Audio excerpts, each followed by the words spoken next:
بسم الله الرحمن الرحيم. السلام عليكم ورحمة الله وبركاته. طلبة 5 ابتدائي، يا رب تكونوا بخير. فيديو اليوم إن شاء الله هنحل فيه امتحانين في مادة العلوم، لكن قبل البدء في الفيديو لا تنسوا الاشتراك في القناة والإعجاب وننتظر تعليقاتكم. نبدأ على بركة الله. الامتحان الأول، السؤال الأول: ألف، اختر الإجابة الصحيحة من مالي. 1. تحدث عملية البناء الضوئي في نقط، يا ترى في الجذر ولا في الساق ولا الأوراق ولا الأزهار؟ طبعا تحدث عملية البناء الضوئي في الأوراق. ليه؟ لأن الأوراق تحتوي على الكلوروفيل الذي يمتص الطاقة الضوئية من الشمس أو يمتص ضوء الشمس، وكمان توجد فيها فتحات الصغور التي يدخل من خلالها غاز ثاني أكسيد الكربون إلى الأوراق.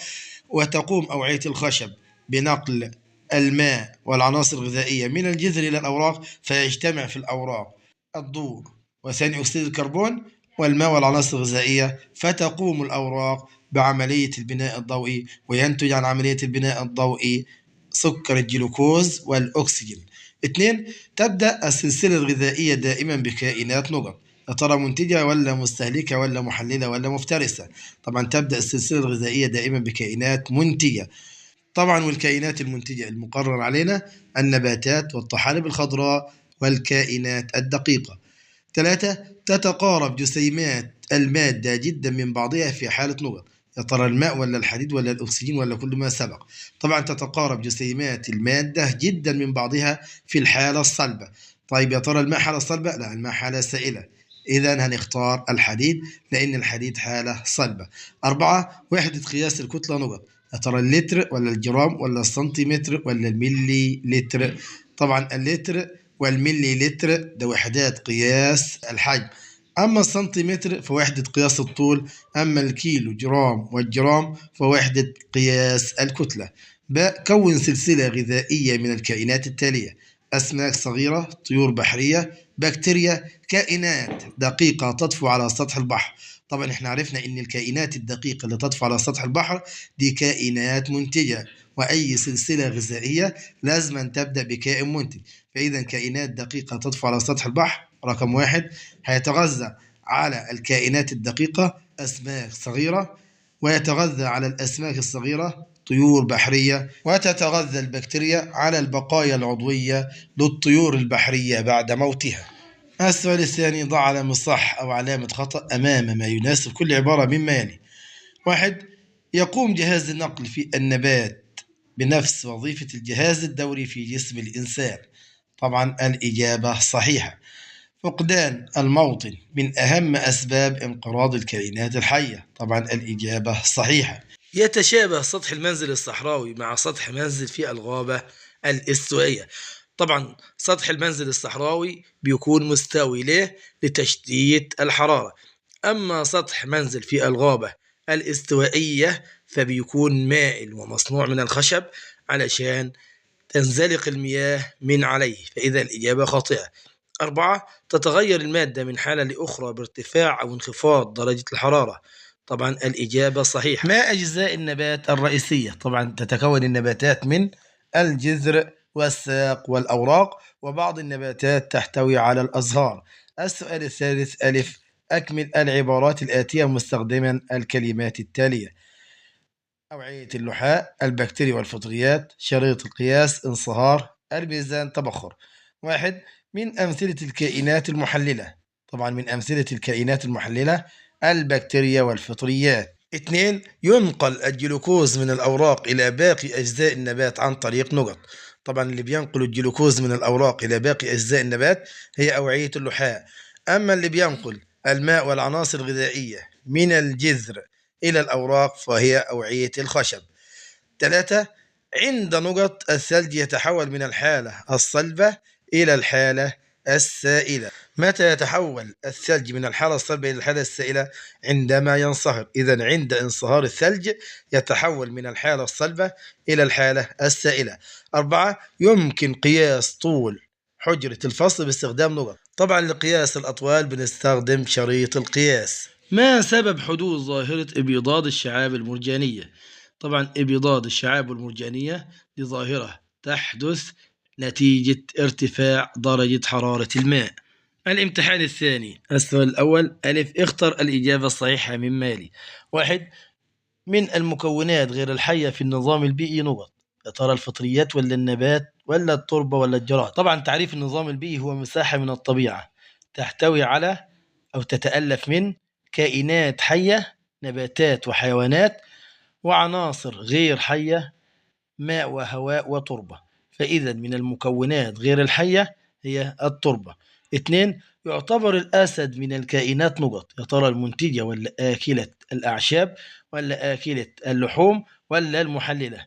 طبعا الأسد كائنات مستهلكة، آكلات لحوم، آكلة اللحوم. 3. من أمثلة المواد التي تنجذب للمغناطيس نقط، يا ترى الفلين ولا الحديد ولا الخشب ولا البلاستيك؟ طبعا المواد التي تنجذب للمغناطيس تسمى مواد مغناطيسية، وهي الحديد والنيكل والكوبالت والصلب، فهنختار الحديد. 4. وحدة قياس الحجم نقط، ألف سنتيمتر، الجرام سنتيمتر مكعب، الكيلو جرام.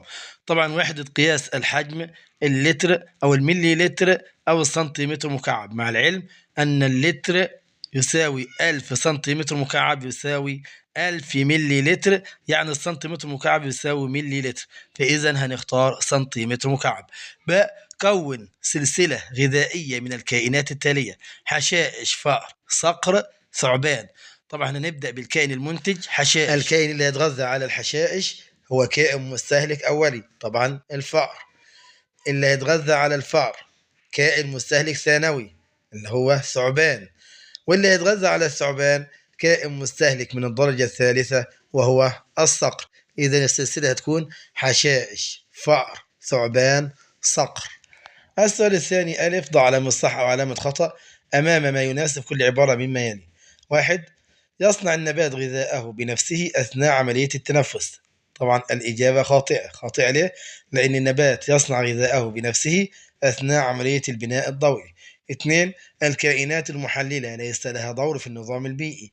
طبعا الإجابة خاطئة ليه؟ لأن الكائنات المحللة لها دور هام في النظام البيئي، لأنها تعيد العناصر الغذائية مرة أخرى إلى التربة. 3. الهواء الجوي مخلوط يتكون من عدة غازات. طبعا الإجابة صحيحة، لأن الهواء الجوي يتكون من أكسجين وثاني أكسيد الكربون ونيتروجين وبخار ماء وبعض الغازات الأخرى، وكل هذه المكونات غير متحدة مع بعضها. 4. الزجاج مادة شفافة يستخدم في صناعة النظارات. طبعا الإجابة صحيحة. ليه بنستخدم الزجاج في صناعة النظارات وفي المصابيح الكهربية وفي النوافذ؟ لأنه مادة شفافة يمر الضوء منها. باء، اذكر طريقتين من طرق انتشار البذور. طبعا طرق انتشار البذور 4. أول طريقة: يتم انتشار البذور عن طريق الماء مثل جوز الهند، عن طريق الهواء مثل القيقب والهندباء، وقد ينتقل عن طريق فراء الحيوانات مثل الأرقطيون والبرقوق، وقد ينتشر عن طريق أكل الحيوانات مثل البطيخ وغيره. إذا هنذكر طريقتين من 4 طرق ونكتبهم في الامتحان. السؤال الثالث: ألف، أكمل العبارات الآتية مستخدما الكلمات التالية: النموذج، الفيزيائية، الكيميائية، اختلال، المنتجة، المحللة. 1. عند جفاف بحيرة ماء فإن ذلك يؤدي إلى نقط النظام البيئي. طبعا جفاف بحيرة قد يؤدي إلى اختلال النظام البيئي. 2. تحصل الكائنات نقط على الطاقة من ضوء الشمس. طبعا الكائنات المنتجة تحصل على الطاقة من الضوء الشمس وبالتالي تقوم بعملية البناء الضوئي. 3. صدأ الحديد وتفاعلات الاحتراق من أمثلة التغيرات نقط للمادة. طبعا صدأ الحديد وتفاعلات الاحتراق دي أمثلة للتغيرات الكيميائية. ليه؟ لأنها ينتج عنها مادة جديدة، وهي تفاعلات تحدث في تركيب المادة ولا يمكن إعادة المادة إلى حالتها الأولى. 4. يعتبر نقط نسخة مشابهة للشيء الحقيقي لتوضيح شكله أو طريقة عمله. طبعا النموذج يعتبر نسخة مطابقة للشيء الحقيقي. ما أسباب فقدان المواطن الطبيعية؟ طبعا أسباب فقدان المواطن الطبيعية: 1. بناء العديد من المباني والطرقات، إلقاء المخلفات في المياه، الصيد الجائر للأسماك، تغير درجة حرارة ماء المحيطات التي ينتج عنها فقدان الكثير من الكائنات الحية وأهمها الشعاب المرجانية. وإلى هنا ينتهي فيديو اليوم.